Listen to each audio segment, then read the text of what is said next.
What's up, everybody? It's Sharpened Perspectives, episode 16.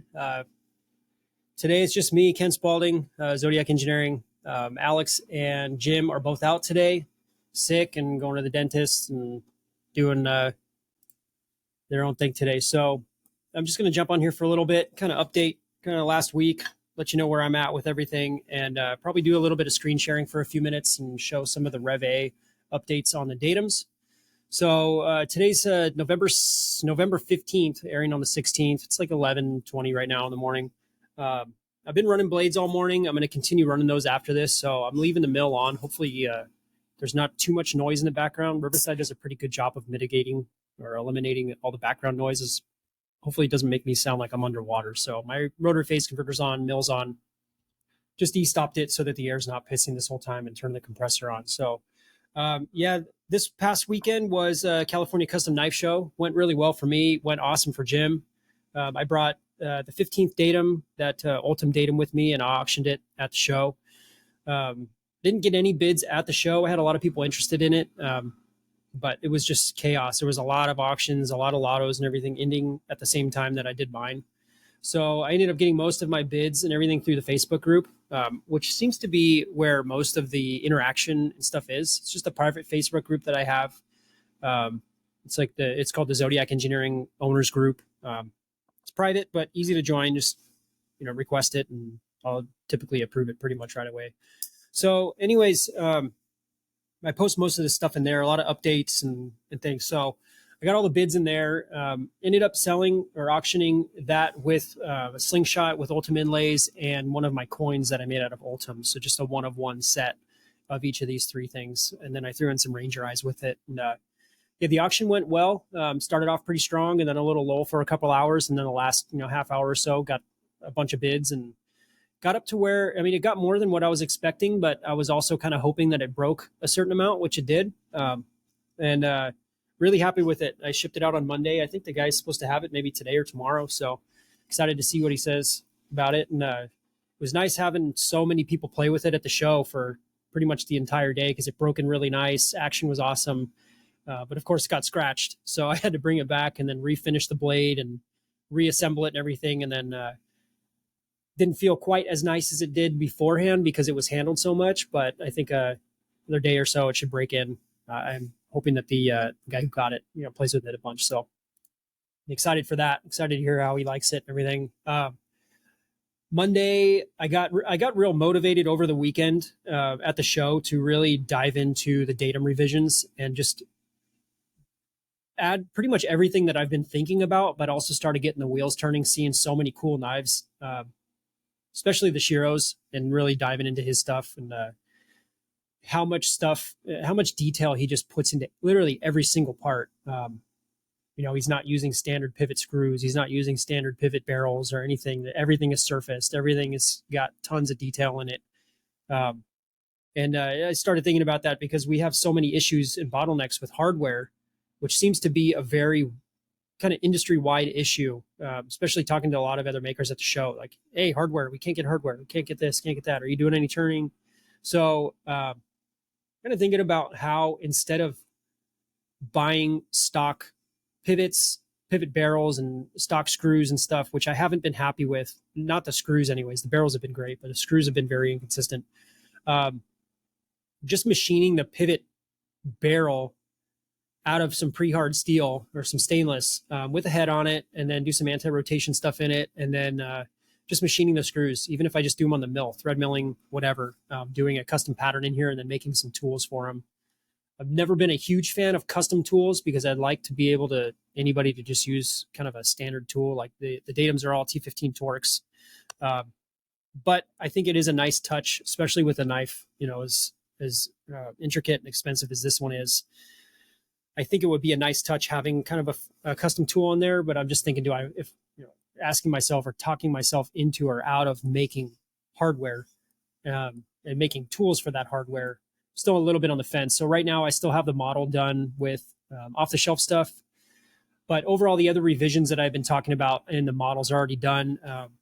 I'm already pretty well underway on machining the blades. I'm almost finished with all of the soft state machining. So if you're watching, hopefully my camera doesn't look like a potato, but I have the primaries all roughed in, and I have the windows roughed in with a web all the way across, except for the hole so the tools can pop through. I remodeled pretty much everything on Monday, Tuesday. So I'm not going into tool pass and leaving, oh, I had to leave stock to leave by this much on this tool or this much on that tool. Did I forget to do it?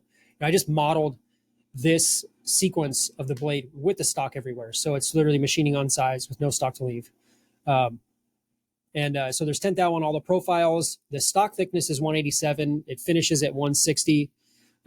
This stock didn't come pre-ground by any amount at all. Previously, it was all 166, and then it was surface ground 3 thou per side. But this is 187, 188 ish. I think I got a couple pieces at 189. But overall, for what I'm doing in this sequence, it doesn't matter. I left 10 thous on the primary per side, so there's plenty of meat. I spoke with Double Disc Grind today. They're going to shoot over a quote later today. So we went over all the specifics. I got the quote back from Heat Treat. Very, very good price, very reasonable.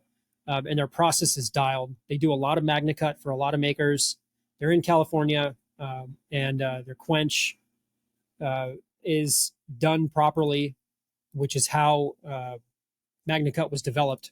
So they're following a lot of those procedures, and their equipment is set up properly for that. Starting to rain today a little bit. So anyways, really happy with all that stuff. I think things are going to go pretty smooth, especially with all the changes that I've been making on these things. Oh, shit, dude. Just knocked my everything over. Whoops. Just got a negligent discharge here with the... Anyways, so yeah, the process is getting pretty dialed on these things. I really want to start building some bigger fixtures, I think, after this run, once I work out all the kinks on these. But I also want to do on hollow grind stuff with a cup wheel. But I think at least for the next few batches of these things, I'll continue with the flat grind and hard mill them, and then develop that process maybe with some spare blades. I'll probably send some out for heat treat without the primaries done and all, and then remove the tabs before they go to heat treat. So I have some test blades to use to really play around with that without impacting this, because the way that I order the blades, I end up getting 7 pieces per bar, and I need to order 5 bars in order to make 30 knives, but I end up getting 5 extra blades. So I need that last bar just for 2 of them, so I can get 30 total blades and 30 frames and 30 of everything. So this batch is 35 blades, but it's 30 assemblies. So I'm going to have 5 extra blades. They're already all cut really though for the primary. Actually, I have 5 extra, but I'll probably do it next time. I want to have some extras for this one just in case. So anyways, I'm going to jump into some screen sharing and show some of these revisions that I made on the Rev A model compared to the Rev NC. Let's see here, window fusion. So I'll try to keep it kind of short on this so that it doesn't suck just listening and not watching. But if anybody is watching, you can see it on Spotify. You can watch on Spotify or YouTube. I post it to both. I don't think Apple or Google or any of the other ones play any of the video. I think it's audio only. But anyway, so this is it. From the side, externally, this looks identical as before. Never mind the yellow. I'm really trying to go through this and delete all of the extra stuff and revise this entire file and clean it up. So from the side profile, it's identical to the Rev NCs. And I've had a lot of questions about, what does Rev NC stand for and all that. So Rev NC is just like revision, no change, or initial release. It's something that we've always put on prints as an initial drawing release. So there haven't been any revisions to it. So NC just means no change. And then moving forward, you start jumping up by letters in revision. So then these ones that I'm currently working on are the Rev A's, and then they go B's, and then you skip certain letters that look like numbers like I. So there's no confusion if it's a 1 or an I, so on, or an O. You don't ever do Rev O's because they look like zeros. And so on. And then once you hit Z, you finish with Z. Hopefully I never have to go that high, but if you hit Z, then you're done. Then you go back to AA, and then AB, AC, and so on. So it just becomes a kind of a two-digit letter or whatever you call it. So, yeah, so the revisions on this are pretty minimal. Out the gate, I think everything was pretty good. I got a lot of feedback from guys that bought Datums and handled them just in person at the shows, at makers, as well as CCKS. Nothing major overall. It was just kind of a little bit of a small a small area for accessing the lock bar. I only had about 5/8 or so of access because I wanted to hide the lock bar inside the frame as much as possible, but I didn't want to have it sticking out of the profile. And I don't want the show side frame to be a different shape than the lock side frame. I've never been a fan of that, really. I know a lot of guys like it, prefer it, but I think as long as you design the access within the frames enough, you can get in there. And I haven't had any issues ever unlocking any of the NCs. But because it was a consistent feedback from a lot of people, I figured I might as well modify it a little bit. I don't have any reason not to. I don't want to be stubborn with the design stuff. I think there should be some function, before form, whatever. So before it was only about 5/8 or so access. Now it's 1.5 inches roughly. So I added over 1 inch or so of access in the lock bar. Now the entire lock bar is sticking out, essentially the full length of what the window is on the blade. So there's a lot more. And then I also added a 50 thou chamfer around the entire lock bar that blends in with the frames. And then I added a 50 thou chamfer on the slab frame. So there's 100 thou of additional clearance in width right here, as well as over 1 inch of additional access to the lock bar itself. So you can unlock it in any point in here. I did hear actually some feedback about liner locks that did make a little bit of sense, but it's not enough for me to go back to a frame lock. I spoke with Joe Caswell quite a bit, and he was mentioning that one concern that he has with liners or inset locks is that debris can get stuck in here. But the nice thing about if that happens, you're essentially stuck with a fixed blade. It's not like your knife can't lock. Like if you were to have over travel on a lock bar, now your knife is actually extremely dangerous because it won't lock open. Worst case, if you get something stuck under the lock bar, you just can't close it. I guess there's some danger there, but at least it's still functional as a fixed blade at that point. So I'm going to keep rolling with it. I made the lock bar. It was originally 50 thou thick. And an issue that I had with this is that because it was so thin and the lock relief was so short, even though it was a good thickness, it wasn't very long. So there wasn't very much of a flexure there. It was a good focused bend point, but it wasn't enough thin area to create kind of a soft lock bar feel.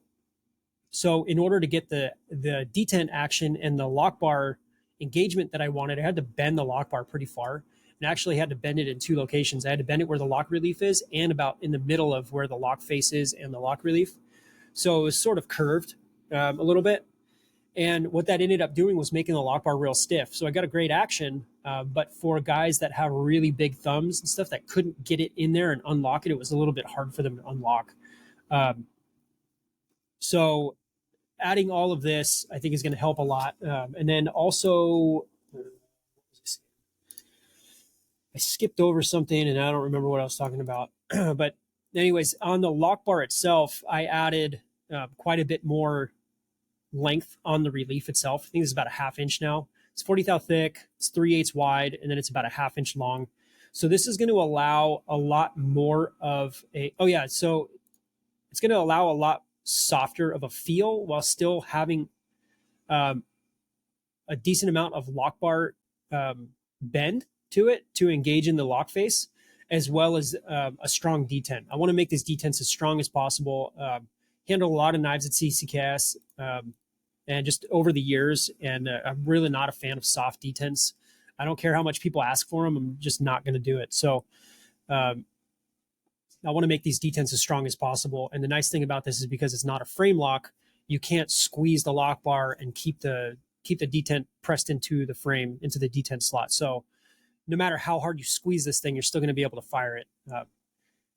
So by lengthening this lock relief area, it's going to allow more of an area of a flexure for this lock bar. And what I was saying earlier, the lock bar was only 50 thou thick, so it was very soft. So when I put a single bend in the lock relief, which is what I normally do on frame locks, and pretty much any knife that has like a liner or inset or a frame lock, you basically bend this over, you heat it to set the new memory in the titanium, and then that's where it's at. But when I was doing that, because the rest of the lock bar was only 50 thou thick and the lock relief is 40 thou thick, it was just bending in the middle because it was essentially very much the same thickness all the way across. So it wasn't focusing the bend in the relief itself. it was just bending along the length of the bar. And the issue with that is that it would lock and unlock properly, but because now the detent and lock face, like the end of the lock bar is down now in the closed position, the center of it was still bent up. So the middle of it was higher than the two ends. And when the blade closed, the lock bar would actually rub on the middle of the blade as it was closing. So what I did was I modified the models a little bit. I moved the relief, this relief that's on the outside of the frames. I moved those up. I think it was around 20 thou or so. Didn't alter the look of this too much. But I moved those up so that I have more relief or more meat under the lock bar to make the lock bar pocket deeper so that I can make the lock bar itself 70 thou thick. This was something that Jim and I had gone over quite a bit. I believe all his lock bars are 70 thou thick. Mine was at 50. And then the lock reliefs are like 39, 40, 38 thou, somewhere around there. So I'm just going to shoot for 40 by a half inch long. I think that's going to be good. That's wider than what I've always done. I've always done them at 40, but I usually try to do them around 200 thou or so. But I think, thinking back now, a lot of my knives have always had kind of stiff lock bars. Strong action, strong lock engagement, but just a little stiff on the lock bar. So I think this will allow it to be a softer lock bar, but still a strong detent and still a strong lockup. So this allowed me to get my lock bar to 70 thou thick all the way across the whole entire thing with 10 thou clearance under it. So I need a little bit of over travel on the lock bar to clear the detent ball. I'm not a huge fan of flattening detent balls, but it worked out really well on the Rev NCs, and it was a super easy process. But I need to do it because I only have 10 thou gap between my blade and my lock frame. So the detent ball can't stick out a full 20 thou because it'll drag on the blade. Even when it can over travel by 10 thou, you're essentially giving it zero clearance right there. So by taking off a few thou off the top, it allows the lock bar to over travel, get the detent ball past the blade, and then the blade can slide on the top of the detent ball. So that was one, or pretty much the only changes that I made that were major to this. I simplified the back end of the lock bar quite a bit. I originally had a dovetail running around most of this boss in the back. And the way that I was planning on putting this in was you basically bend the lock bar up, you push the lock bar down into the pocket, slide it in, and it snaps under the dovetail. And it worked out on a few of them during assembly, and then some of them were just too tight. And by the time I got them together, I realized that it's really just not necessary because I'm capturing the entire lock bar with the barrel that runs through the pocket clip and through both frames. So there's no real need to have that dovetail there. And all it was doing was just increasing cycle time, increasing perishable tooling cost, as well as making assembly and disassembly more difficult with not really any benefit other than just being kind of cool that it was in there. But I don't think there's any benefit functionally of having that there. So the way that the lock bar bends and everything, it's pushing down anyways. So I removed that. I simplified the pocket. It was originally 3 steps. There was a step back here, really in the back, and then it stepped down, and then it was a dovetail, and then it stepped down again, and there was too much detail in there. So I simplified all of this stuff to make the lock bar itself a lot more straightforward for just design revisions, but also machining. Stool's a little squeaky, sorry. But added a little bit of additional clearance in the back end, which I had before, but I just added a little bit more on the very round end. The profile of the lock bar is not concentric with the pivot. This gives me 10 thou clearance in the back end in case the size changes at all. So if I end up cutting this big by like a thou, I can still flat sand the ends or the sides of it to fit into the slot tight without having to modify the radius in the back. So everything is constrained by this pivot barrel running through here. And that worked out really well on the Rev NCs. So I'm just going to keep rolling with that. But other than that, that's really the only changes that I made to these on the Rev A's. So I feel like there was a couple little things. Oh, and the blades. The blade here. So one thing I normally do is like I won't have this profile at the bottom, so this lock face just runs right off the end of it. This lock face itself is actually an angle. I think it's like 7.5, 8, somewhere around there to check. But anyways, there's a flat section where the lock bar actually engages, and then it runs into a radius. So you kind of get the best of both worlds of having a flat lock face, but also the insurance of a radial lock or radius lock face to prevent the lock bar from over traveling too much. So that's kind of a little bit of a combination of both of those. And then there's also some clearance here. The lock face and on the lock bar and the lock face on the blade they're not parallel with each other. There's some angle to force contact only at the outermost point of contact out here. And then the rest is clearance. So I increased that angle of clearance a little bit because I did have some lock bars after they broke in, they started to wear a little bit more, and that contact patch would get a little bit wider and a little bit wider over time. Not much. It was never the whole entire thing. It was still really nice. But the problem is that if you contact your lock bar up near your detent ball, but you don't contact up near the outer profile, and you contact this first, that's when you start to get lock rock because you're contacting. And then as you push your blade towards the closed position, as you flex it in, it's flexing the lock bar up until the outermost point of your blade contacts the rest of your lock bar. So that's where you can feel some lock rock, even if you have solid engagement with that lock bar. You get deflection in the lock bar itself. So there's some ways to kind of stabilize the lock bar from flexing in, but then you start to get drag on that lock bar, which I don't really want because you feel it every time you open and close it, unless you build some clearance into that. But then the whole reason for that stabilizer is that you don't allow it to flex, but you need a little bit of clearance so that it doesn't drag. So with this setup, there's only a 5 thou clearance all the way around, so it can't really flex much anyways. But because the contact point is designed to be at the outermost point, essentially where this radius is on the lock bar, I haven't noticed that issue at all. You can feel it a little bit when the blade's in the closed position and you try to pull it. It's not detent play, but it's actually flexing the lock bar out just a couple thou. There's so much leverage when you grab a blade down towards the tip and the frame down here and you start pulling it. You can flex the lock bar a little bit, a couple thou. And measuring some of my blade details, when I on the Ultim one, I had to make a larger stop pin, and part of that check fixture that I made for these blades, essentially 1 thou of diameter on the stop pin ends up being 6 thou of deviation of where the tip ends on my specific setup. So the closer you have the stop pin to the pivot, the more drastic that is. So I had to make a stop pin of one. They're normally 125. I ended up taking a gauge pin because I overcut one of the blades. The stop pin track was just a little big. So what I ended up doing was I took a gauge pin that I've had in my toolbox since 2004. So 19 years I've been carrying these gauge pins around, and I cut a little 3/8 section off of one of the 129 minus pins. And I opened up these holes and I put that stop pin in there, and the detent was perfect. The lock face was perfect. The closed position was all dialed. So that check fixture worked out really well. Doing some of the math on here and laying it out in CAD helped a bit too as well. So, but yeah, whoever has that Ultim Datum, you've got a gauge pin that I've been carrying around for 19 years in my toolbox.